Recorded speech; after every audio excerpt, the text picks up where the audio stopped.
ఉదయకాలపు దేవుని ప్రత్యక్షత. ప్రైజ్ ద లార్డ్, హల్లెలూయా. ప్రభునందు ప్రియ దేవుని బిడ్డలారా, ప్రభు యొక్క అత్యంత కృపను బట్టి మరి ఒక ఉదయకాల దేవుని ప్రత్యక్షపు వాక్కులోనికి వచ్చి ఉన్నాము. ఆయన ప్రత్యక్షపు వాక్కు మన జీవితాలకు నెమ్మదిని కలుగచేస్తూ ఉన్నది. ప్రతి ఉదయము దేవుని వాక్కుతో నెమ్మదితో మన దినచర్యలో మనము ముందుకు కొనసాగుతాము. దేవుని ప్రత్యక్షపు వాక్కు ద్వారా పరిశుద్ధ గ్రంథములో హోషియా గ్రంథము 13వ అధ్యాయము 4-5 వచనములను ధ్యానం చేసుకుందాం రండి.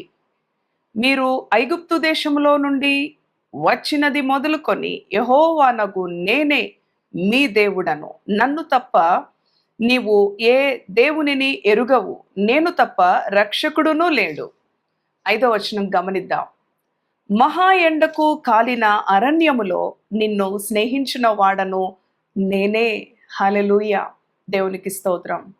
ప్రభునందు ప్రియ దేవుని బిడలారా, హోషియా గ్రంథం 13వ అధ్యాయము 5వ వచనంలో ఆయన అంటున్నాడు, మహా ఎండ, మరి ఆ అరణ్యములో మహా ఎండలో కాలిన వేళ నీతో స్నేహించిన వాడను నేనే అంటూ ఉన్నాడు. ఐగుప్తు దేశము నుంచి మరి నిన్ను తీసుకొని వచ్చిన వాడను నేనే, నేను తప్ప వేరే దేవుడు నీకు లేడు అని ప్రభు ఖచ్చితంగా తన ప్రజలకు చెప్తూ ఉన్నాడు. ఈ ఉదయకాలం మనతో తన వాక్కు ద్వారా మాట్లాడుతూ ఉన్నాడు. అవును, మహా ఎండకు కాలిన అరణ్యములో నన్ను స్నేహించిన వాడు ఆయనే అని.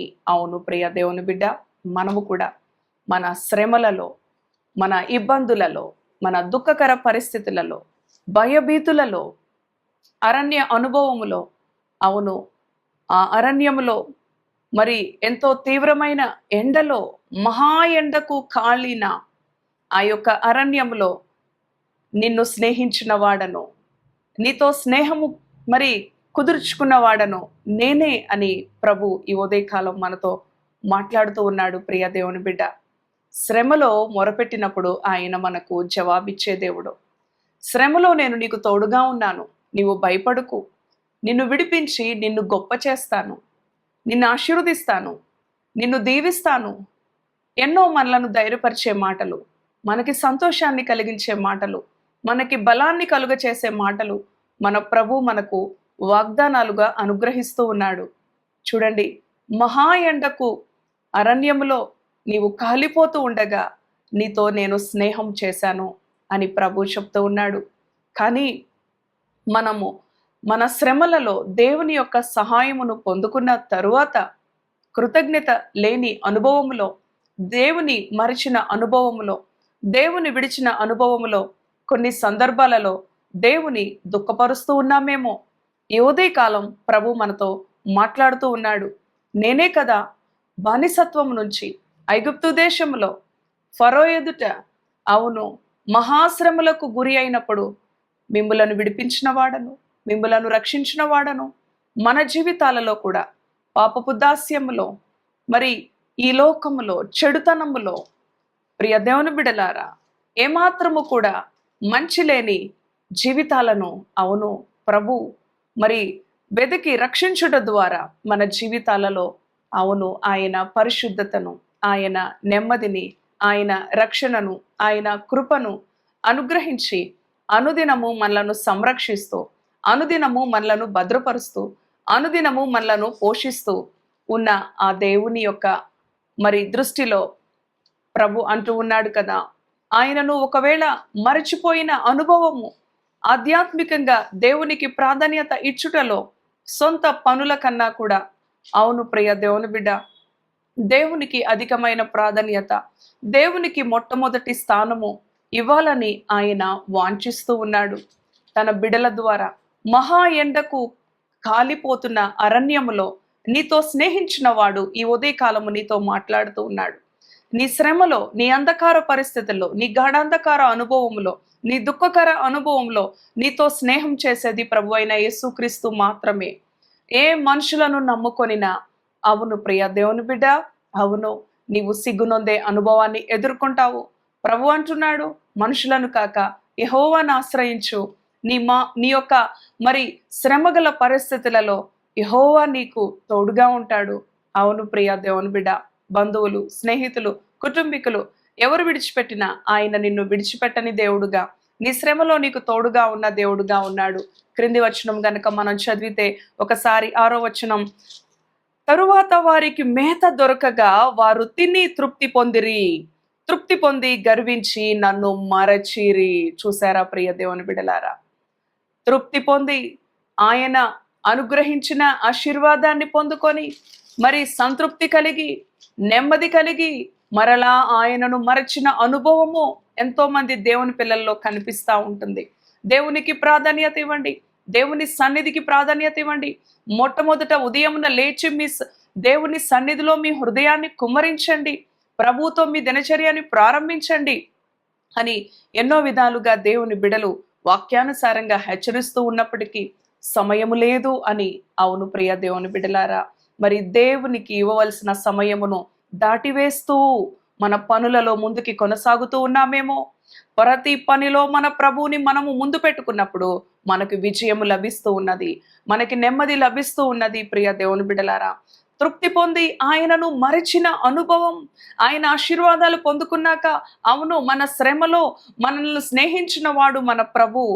అవును మన శ్రమ కాలము తీరిపోయి ఆయన మనల్ని ఆశీర్వదించినాక, ఆయన మనలను తృప్తిగా, అవును సంపూర్ణంగా సంతృప్తిగా ఆయన మనల్ని ఆశీర్వదించి ఫలింపచేసినాక ఆయనను మరిచిపోయిన అనుభవము మనలో ఉండకూడదని ప్రభు ఈ ఉదయకాలం మాట్లాడుతూ ఉన్నాడు. ప్రియ దేవుని బిడ్డ, మహా ఎండకు కాలిన అరణ్యంలో నిన్ను స్నేహించిన వాడను నేనే అంటూ ఉన్నాడు.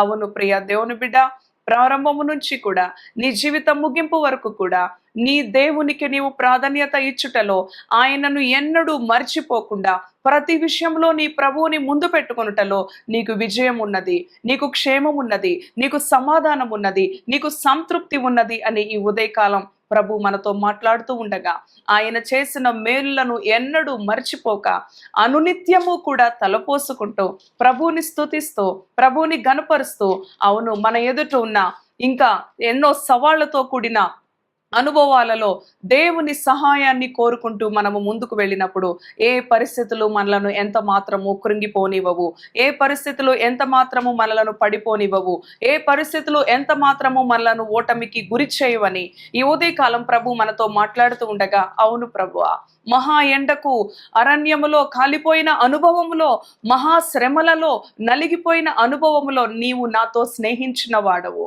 నిన్ను ఎన్నడూ నేను మర్చిపోను, నిన్ను ఎన్నడూ నేను విడిచిపోను. నా పరిస్థితులు మారినా నీ ఎడల నా ప్రేమ, అవును ప్రభువా, నీ ఎడల కృతజ్ఞత కలిగిన బిడ్డగా నేను జీవిస్తాను, నా జీవితంలో మొదటి స్థానము నీకు ఇస్తాను అని దేవునికి మనము లోపరుచుకొని దేవుని యొక్క ఆశీర్వాదాన్ని పొందుకుందాం, ప్రార్థిద్దాం. దయగలిగిన తండ్రి, పరిశుద్ధుడా, నీ పరిశుద్ధ నామానికి వందనాలు. అవును ప్రభువా, ఈ ఉదయకాలము ఐగుప్తు నుంచి అయా మరి ఆ బానిసత్వంలో నుంచి నాయన ఆనాడు నీ ప్రజలను ఏ విధంగా నడిపించావో, అవును ప్రభువా నాయన మహా ఎండకు కాలిన అరణ్యములో మాతో స్నేహము చేసిన దేవుడవు నీవే.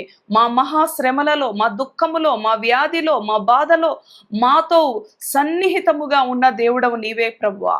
తండ్రి నీకు స్తోత్రాలు. ఈ ఉదయకాలం ఈ మాటలు విన్న నీ బిడ్డలు ఎన్నడూ నిన్ను మర్చిపోక తృప్తి పొంది మరచిన వారుగా కాకుండా ప్రతి విషయంలో నిన్ను ముందు పెట్టుకొని నిన్ను ఘనపరిచే బిడ్డలుగా, నిన్ను మహిమపరిచే బిడ్డలుగా, నిన్ను సంతోషపరిచే బిడ్డలుగా నీ బిడ్డలు ఉండుటలో వారికి ఇంకా అధికమైన ఆశీర్వాదము, అధికమైన నెమ్మది, అధికమైన సమాధానము ఉన్నవి ప్రభువా. తండ్రి నీకు స్తోత్రాలు, తండ్రి నీకు స్తోత్రాలు. నీ సన్నిధిని వారి దినచర్యలో మొట్టమొదట నీ సన్నిధికి ప్రాధాన్యత ఇచ్చిన తరువాతనే వారి ఎన్ని పనులున్నా, అవును ప్రభువా, ఎన్ని ప్రయాణాలున్నా, ఎంత పని ఒత్తిడి ఉన్నా, ఎంత పని భారము ఉన్నా నీ సన్నిధికి మొదటి ప్రాధాన్యత ఇచ్చుటలో వారికి నెమ్మది ఉన్నది, వారికి సంతృప్తి ఉన్నది, వారికి క్షేమము ఉన్నది ప్రభువా. నిన్ను ఎన్నడూ మరిచిపోని బిడ్డలుగా, నీతో నిత్యము స్నేహము కలిగిన బిడ్డలుగా, తండ్రి నిన్ను ఘనపరిచే బిడ్డలుగా నీ ప్రియ బిడ్డలను దీవించండి. వారికున్న సమస్యలు, వారికున్న రోగాలు, వారికున్న ఆర్థిక ఇబ్బందులు, వారికున్న మానసిక వేదన చెప్పుకోలేని వేదన నీవు ఎరిగిన దేవుడవు. నీ ప్రియ బిడ్డలను మీరు స్వస్థపరచండి, నీ బిడ్డలను బాగు చేయండి, నీ బిడ్డలను విడిపించండి. వారు తలపెడుతున్న పనులలో మీరు విడుదలివ్వండి, క్షేమం ఇవ్వండి, జయం ఇవ్వండి, నెమ్మది దయచేయండి. నీ సంరక్షణకు, నీ కృపకు నీ బిడ్డలను అప్పగించుకుంటూ, అవును, మహా ఎండకు కాలిన అరణ్యములో మాతో స్నేహము చేసిన వాడవు నీవే ప్రభువా. అంతము వరకు నీతో స్నేహము బలముగా, అవును ప్రభువా, దృఢముగా కలిగి నీ బిడ్డలు నిన్ను మహిమపరిచే కృపను అనుగ్రహించమని యేసు నామములో ప్రార్థిస్తున్నాను తండ్రి. Amen, amen. Praise the Lord. God bless you.